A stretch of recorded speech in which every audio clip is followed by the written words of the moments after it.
with reference to the whaling scene shortly to be described, as well as for the better understanding of all similar scenes elsewhere presented. I have here to speak of the magical, sometimes horrible whale line. The line originally used in the fishery was of the best hemp, slightly vapored with tar, not impregnated with it, as in the case of ordinary ropes. For while tar, as ordinarily used, makes the hemp more pliable to the rope maker, and also renders the rope itself more convenient to the sailor for common ship use. Yet, not only would the ordinary quantity too much stiffen the whale line for the close coiling to which it must be subjected, but as most seamen are beginning to learn, tar in general by no means adds to the rope's durability or strength, however much it may give it compactness and gloss. Of late years, the Manila rope has in the American fishery almost entirely superseded hemp as a material for whale lines. For, though not so durable as hemp,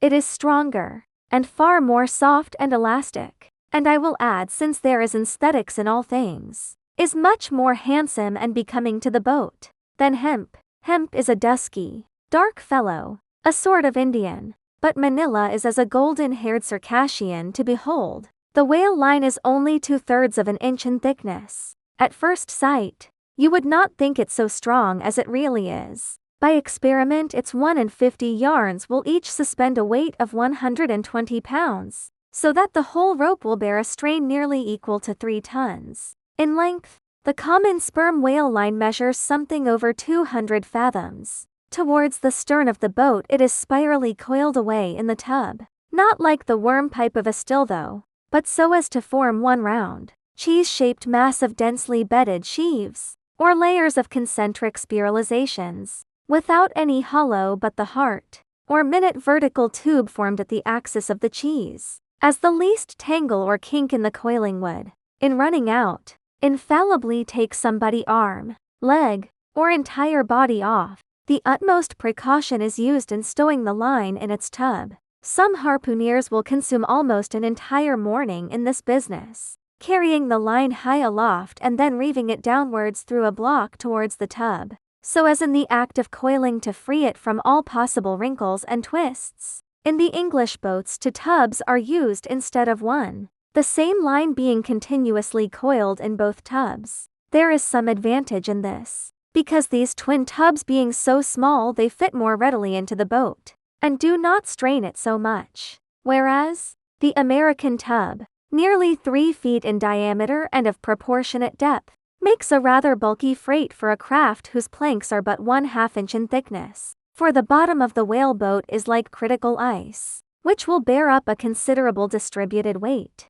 but not very much of a concentrated one. When the painted canvas cover is clapped on the American line tub, the boat looks as if it were pulling off with a prodigious great wedding cake to present to the whales. Both ends of the line are exposed, the lower end terminating in an eye splice or loop coming up from the bottom against the side of the tub, and hanging over its edge completely disengaged from everything. This arrangement of the lower end is necessary on 2 accounts. First, in order to facilitate the fastening to it of an additional line from a neighboring boat, in case the stricken whale should sound so deep as to threaten to carry off the entire line originally attached to the harpoon. In these instances, the whale of course is shifted like a mug of ale, as it were, from the one boat to the other, though the first boat always hovers at hand to assist its consort. Second, this arrangement is indispensable for common safety's sake, for were the lower end of the line in any way attached to the boat,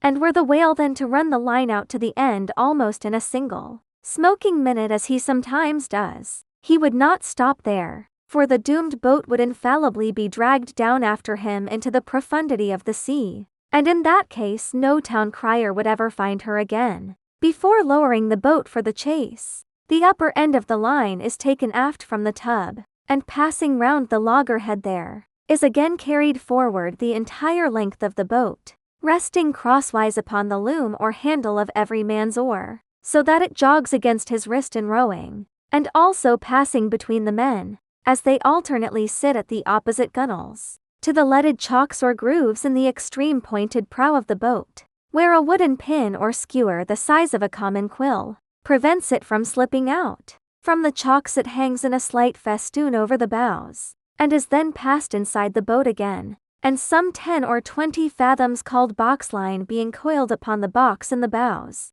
it continues its way to the gunwale still a little further aft, and is then attached to the short warp the rope which is immediately connected with the harpoon. But previous to that connection, the short warp goes through sundry mystifications too tedious to detail. Thus the whale line folds the whole boat in its complicated coils, twisting and writhing around it in almost every direction. All the oarsmen are involved in its perilous contortions, so that to the timid eye of the landsman, they seem as Indian jugglers, with the deadliest snakes sportively festooning their limbs. Nor can any son of mortal woman, for the first time, seat himself amid those hempen intricacies, and while straining his utmost at the oar, bethink him that at any unknown instant the harpoon may be darted, and all these horrible contortions be put in play like ringed lightnings. He cannot be thus circumstanced without a shudder that makes the very marrow in his bones to quiver in him like a shaken jelly.